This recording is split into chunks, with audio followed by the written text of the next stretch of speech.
आज के इस वीडियो में हम बात करेंगे दो ऐसे डायनासोर के बैटल की जिसके बारे में कई लोग कल्पना ही करते होंगे, क्योंकि दोनों ही शिकारियों में से कोई किसी से कम नहीं है।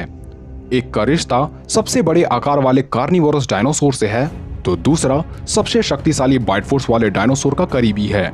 हम बात कर रहे हैं विशालकाय स्पाइनोसोरस और टर्बोसोरस बतार की। तो आज के इस वीडियो में हम जानेंगे दोनों के बारे में, हमले करने के तरीकों को और कौन इस बैटल को जीत सकता है।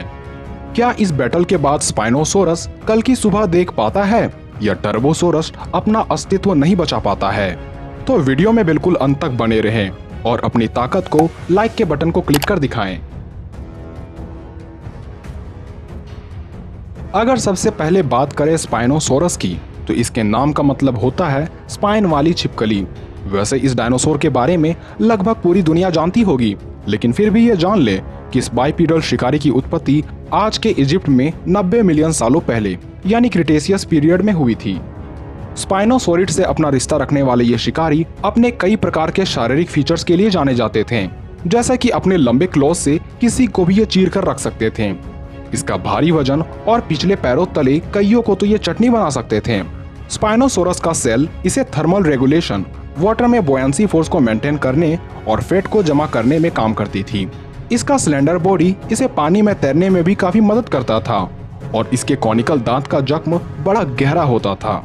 इस रेप्टाइल की बनावट आधा क्रोकोडाइल और आधा डायनासोर का था, जिस वजह से यह जमीन तथा पानी दोनों में ही राज किया करता था।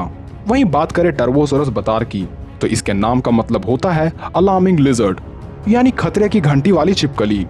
इस डायनासोर का रिश्ता दुनिया के सबसे खतरनाक डायनासोर टीरेक्स से था, या आप इसे एशिया का टीरेक्स कह सकते हैं, क्योंकि अलग क्लाइमेट और एवोल्यूशन की वजह से ये अमेरिकी टीरेक्स से थोड़ा अलग जरूर दिखने लगा, लेकिन टीरेक्स और टर्बोसोरस के बीच काफी सिमिलैरिटीज पाई जाती थी।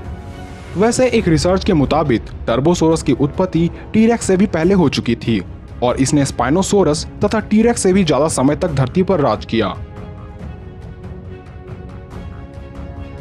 स्पाइनोसोरस को नदियों के आसपास रहना काफी पसंद था, क्योंकि नदी ही एकमात्र ऐसी जगह थी जहां मजबूरन जमीन में रहने वाले जीवों को आना ही पड़ता था। साथ ही पानी के अंदर स्पाइनोसोरस के लिए भोजन का अंबार पाया जाता था। और ऐसी ही जगह थी मिस्र, जिसके किनारे कई नदियां पाई जाती थी और इस स्थल के आसपास लगभग 90 लाख सालों पहले स्पाइनोसोरस रहा करता था, जिसने इस जगह पर लगभग 10 लाख सालों तक राज किया। वहीं टर्बोसोरस बतार को ह्यूमिड फ्लड प्लेन या सीधे तौर पर छोटी नदियों के आसपास रहना काफी पसंद था, ताकि इसे शिकार की कोई कमी न हो। और टर्बोसोरस खासकर मंगोलिया क्षेत्रों में रहा करते थे, जिसमें टर्बो की उत्पत्ति 10 करोड़ सालों पहले हुई थी और चिक्सुलब इम्पैक्टर के कारण ये 6.5 करोड़ सालों पहले इस धरती को हमेशा के लिए अलविदा किया गए। पर इसने लगभग धरती पर 3.5 करोड़ सालों तक राज किया, यानी खुद को बचाने की रेस में टर्बोसोरस काफी आगे था। दोनों की आकार की बात करें तो इसमें एक एवरेज स्पाइनोसोरस की लंबाई 14 से 18 मीटर, ऊंचाई 4 से 5 मीटर और इसका वजन 13 से 22 टन के बीच पाई जाती थी। वहीं टर्बोसोरस बतार की लंबाई 12 मीटर, ऊंचाई 3 से 4 मीटर और इसका वजन 5 से 6 टन के बीच पाया जाता था। यानी आकार की तुलना करने पर हमें पता चलता है कि स्पाइनोसोरस इसमें काफी आगे हैं। वहीं बात करें स्पाइनोसोरस की बाइट फोर्स की, तो चूंकि इसका जबड़ा मछलियों का शिकार करने के लिए हुआ था, इसलिए इसके काटने की क्षमता 2 से 3 टन के बीच पाई जाती थी। लेकिन इतनी बाइट फोर्स के दबाव से भी कई पानी में रहने वाले जीव और छोटे आकार के डायनासोर नहीं झेल पाते थे। वहीं एशियन टीरेक्स की बाइट फोर्स लगभग 5 टन की पाई जाती थी और इसके मील में विशाल आकार के डायनासोर शामिल थे। यानी बाइट फोर्स में टर्बो बेशक स्पाइनोसोरस से काफी आगे है।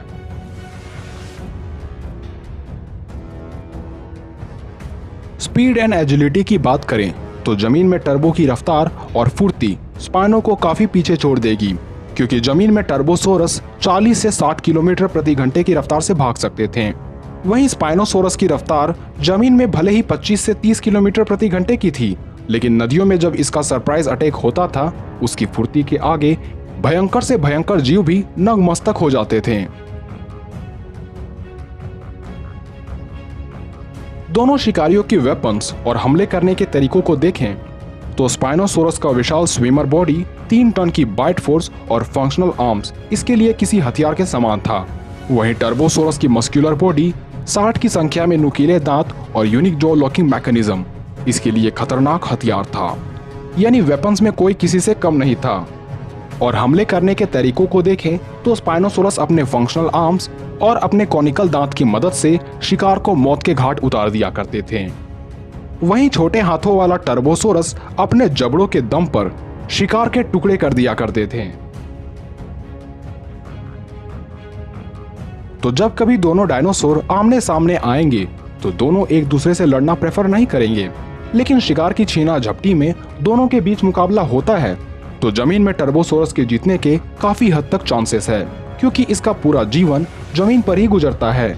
यह जमीन में काफी अजाइल होता है और इसकी बाइट फोर्स भी स्पाइनोसोरस से काफी अधिक है। इसलिए जमीन में स्पाइनोसोरस टर्बोसोरस बतार से कभी नहीं जीत पाएगा। लेकिन नदी के आसपास अगर टर्बो आता है तो स्पाइनो के सरप्राइज अटैक को ये नहीं रोक पाएगा। और अगर स्पाइनोसोरस टर्बोसोरस को पानी में खींचने में कामयाब हो जाता है तो टर्बोसोरस अपनी अगली सुबह नहीं देख पाएगा। खैर, आपका इस पर क्या राय है, हमें कमेंट में लिखना ना भूलें।